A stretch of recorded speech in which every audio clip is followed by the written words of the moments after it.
One of the key things we need to learn about is the different applications of AI technologies in different industries in order to become experts to apply in the right situations. So I dive in with Andy Wilson about his technology and what they're doing in the legal space on this bonus episode of The Business of Tech.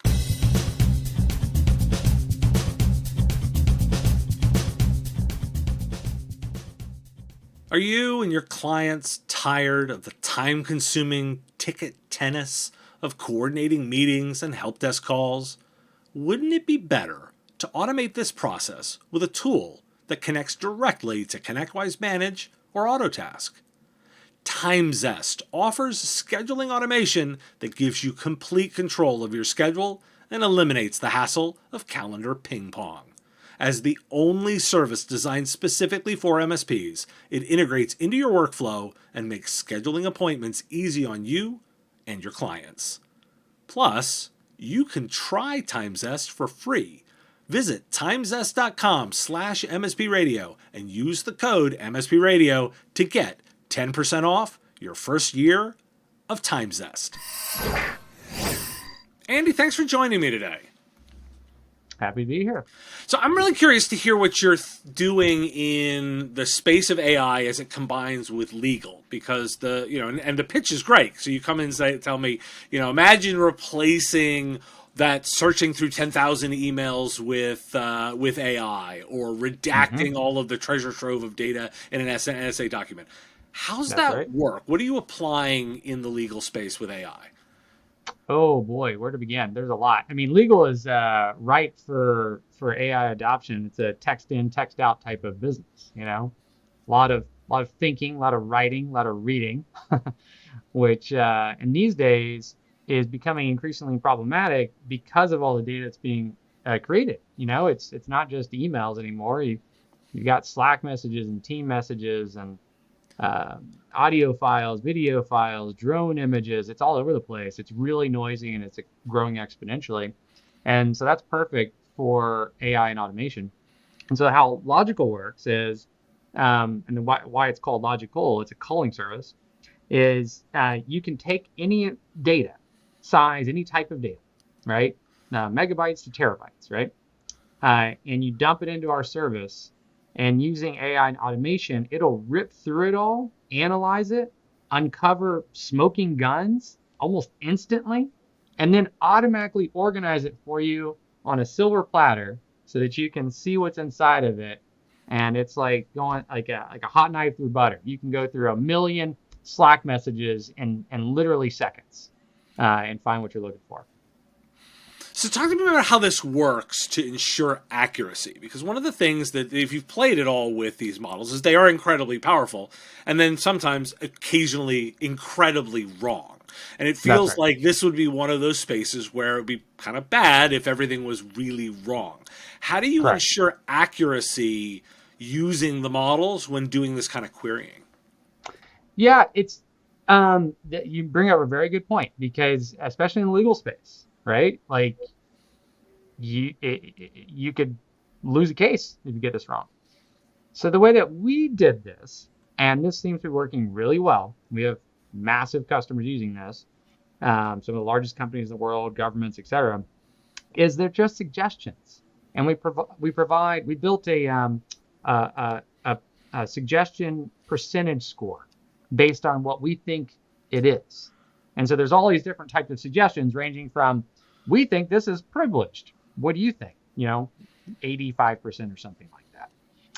And when you do that and you provide a reason, and that's the key thing, you have to provide a reason that's also auditable so that you can build a report, very easily, like a CSV file with a piece of metadata that says, here's the AI's determination of what this thing is, and then here's the confidence score for it.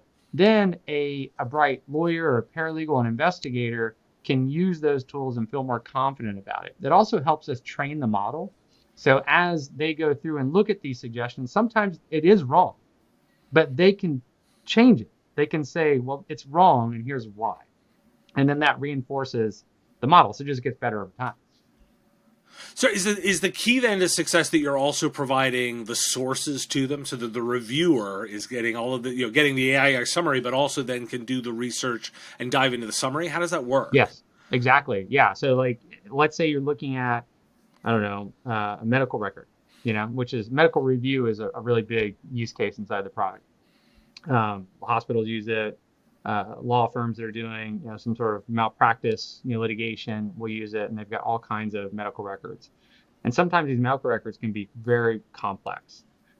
So using we call it Logic by AI, you can just start typing like, hey, summarize this document. Like, show me all the patient information. Like, what is this about? Like, what is this key term?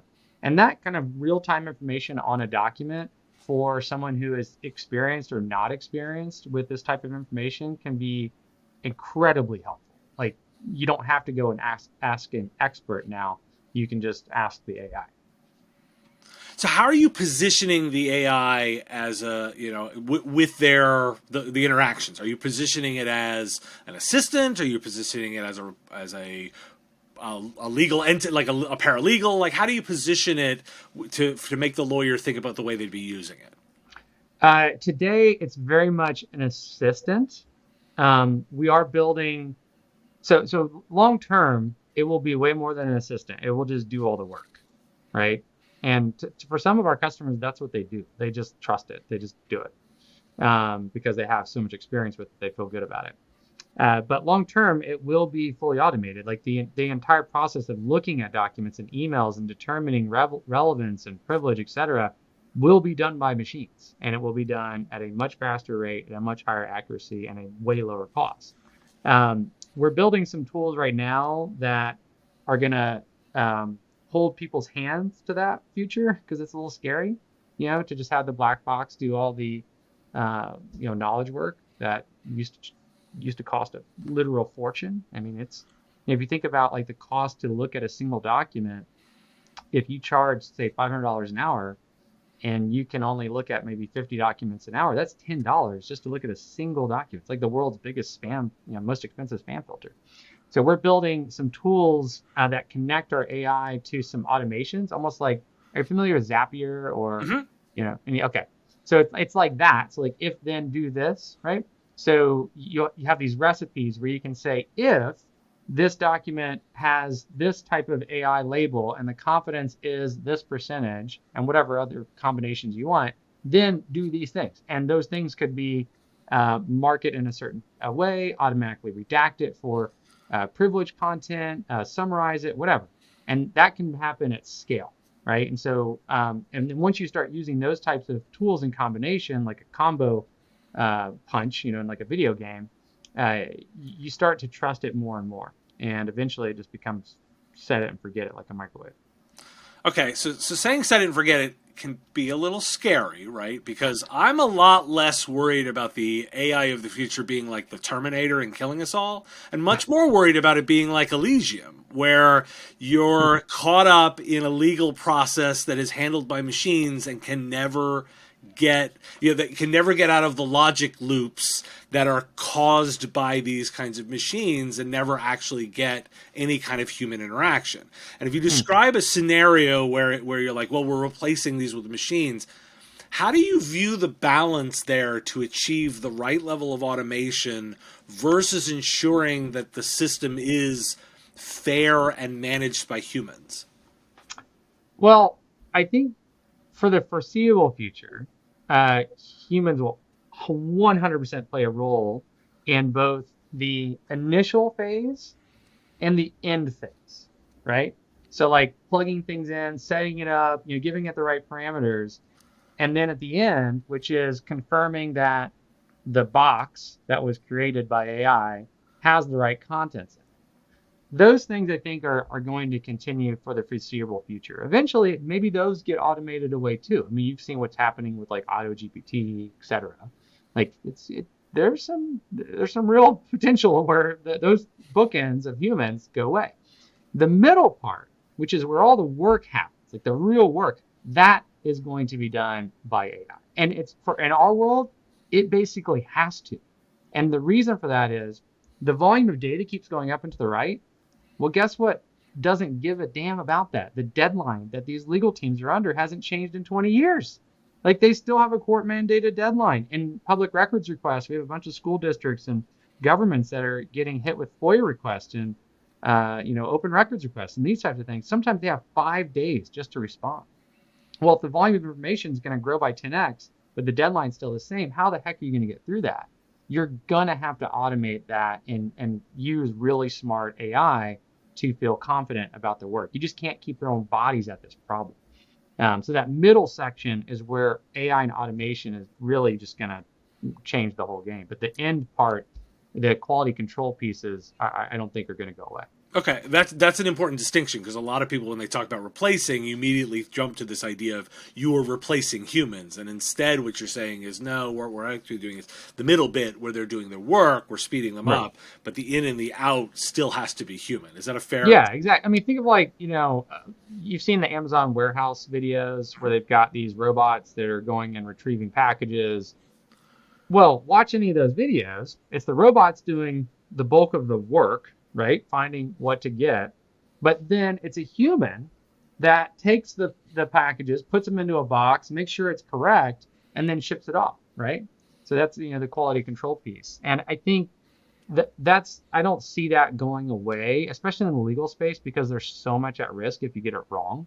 If you just if you're just like blindly like, okay, here you go, there, and it's out. I think that's a bad idea.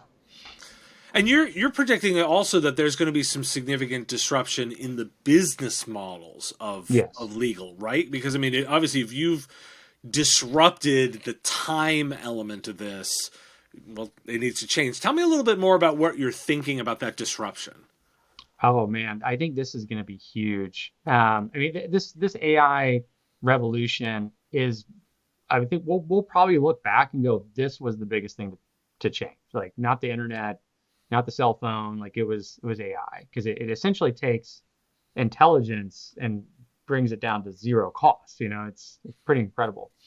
So if you think about the way the incentive structure works in the legal market today, the vast majority of it is per hour billing. Well, where do you get all those hours from? You get it from the middle, not the intake or the delivery. It's the middle. It's the robots getting the packages. Like there's a lot of work in the middle, a lot of work, like thousands of hours. If you're an associate at a big firm, you're expected to bill 2,000 hours roughly a year, 2,000 hours at whatever billable rate you're going to do. Like the vast majority of that, 90% is the middle. And that's going to get hollowed out. Like that will absolutely get, and the reason why that's going to get hollowed out is that the clients that start adopting these AI tools, and we're already seeing this, are going to start taking that middle work back. And so where are the hours going to come from? And it's going to be really interesting to watch because the reaction I'm seeing right now is that the billable hour, the chances of capturing time is actually going down in a lot of cases, and law firms are increasing their rates, thus limiting their demand. Anytime you increase the price, you reduce the demand, economics 101. And that's going to create another side effect where the small law firms who are now adopting AI and changing their business models away from per hour billing are going to align with these clients that historically would have gone to these big firms to get their work done. And now now it's too expensive, $2,000 an hour. That's coming soon. They're going to go to the small firms, and those small firms are going to have a different business model. They're going to sell subscriptions. A lot of legal work is transactional and routine. There's lots of routine to it. Some of it is not, like it's a one in a million litigation event, bet the farm kind of case. That'll be a pay as you go model, like a per project billing. But the per hour billing model makes no sense. Why would you charge an hourly fee when you can get a better outcome in a fraction of the time? You should change your pricing model to align with that reality. How much are you seeing this in the market right now? Have a bunch of firms already started moving to like a subscription model? No, it's very new. I mean, it's happening. Just do a Google search, you'll see it. Some law firms look more like SaaS companies. They have like a pricing page. You can see like here's package A, B, and C, and here's what it includes. Some of them are mistakenly saying package A includes N number of hours, and package B includes. It's like no, no, no, no, no, no. That's not the move. That's not what clients want. And so if you think about these the pressure, the client in these smaller boutique firms that are adopting AI and automation, they're going to squeeze these huge firms. There's over 1 million lawyers in the United States. There's over 100,000 law firms, or 400,000 law firms. Most of them are small, fewer than 20 people. It's the AM Law 250 that make all the money. It's classic Pareto principle, right? So 90% of the wealth, so to speak, goes to the largest firms, which represent a fraction of the overall firms. That is going to be disrupted in a pretty big way. So as we think about this, then you probably are right in the space of thinking about intellectual property and who owns this stuff, because Mm. the what's being produced by your product is a work product, right? And so where's your head out at on the ownership, copyright, and privacy of that AI generated work? Where do you come down on that? It's theirs. So the way we use it's this is an architectural question. So this is a most people think of AI and they think of Chat GPT now, right? That's like my mom's like, oh, tell me about the Chat GPT. Like, no, no, no, no. That's just one of many different ways of doing it. The fundamental technology behind the LLMs that helps these things do what they do is now democratized. So we use open source LLM technology, and the way we've architected Logical is it's the customer's LLM. Like when an account is created, it's their brain, right? And so that information is theirs. We don't have anything to do with it. We don't use it for training purposes on other people's data. It makes no sense to do that because the one, it's like probably a huge security issue for a variety of reasons, and two, it doesn't really help because the nuance in legal cases in particular is so much so that you actually get reverse signal, too much noise if you start to mesh it with other people's information.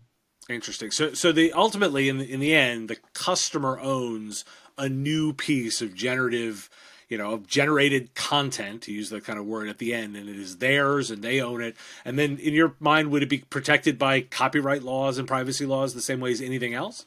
Yeah, of course. And I think what will probably end up happening is there will be some sort of data portability around AI, where because one of the I guess benefits of this, but also a bit of a curse, is the more you use these tools that have AI, the smarter they're going to get, right? And so that creates a stronger lock-in for the customer, which may be a good thing, but it may be a bad thing. And so if it's a bad thing and the customer wants to leave, but they can't take all of this historical information with them, they basically have to commit to a digital lobotomy to move on. And I think that's going to force companies to create models of data portability around these LLMs so that if you did go from vendor A to vendor B, you can do the brain transplant and not, start from scratch. Yeah, you say of course, and I'll smile and go, I'm not convinced, of course. And I would say, like, for example, the U.S. Copyright Office has already come down and said that works of art aren't protected, that are generated by AI are not protected by copyright. And Right. so I would, until it's proven in court or there's a law specifically saying it, I'm not leaning into the side of like assuming this will all fall out the way we think it will.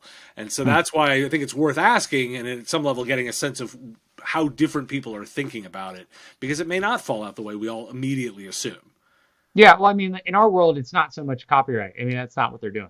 Okay. They're analyzing their own data, or data that's been produced to them in the context of a discovery request. So it's not like, they're generating um, contracts, using this information.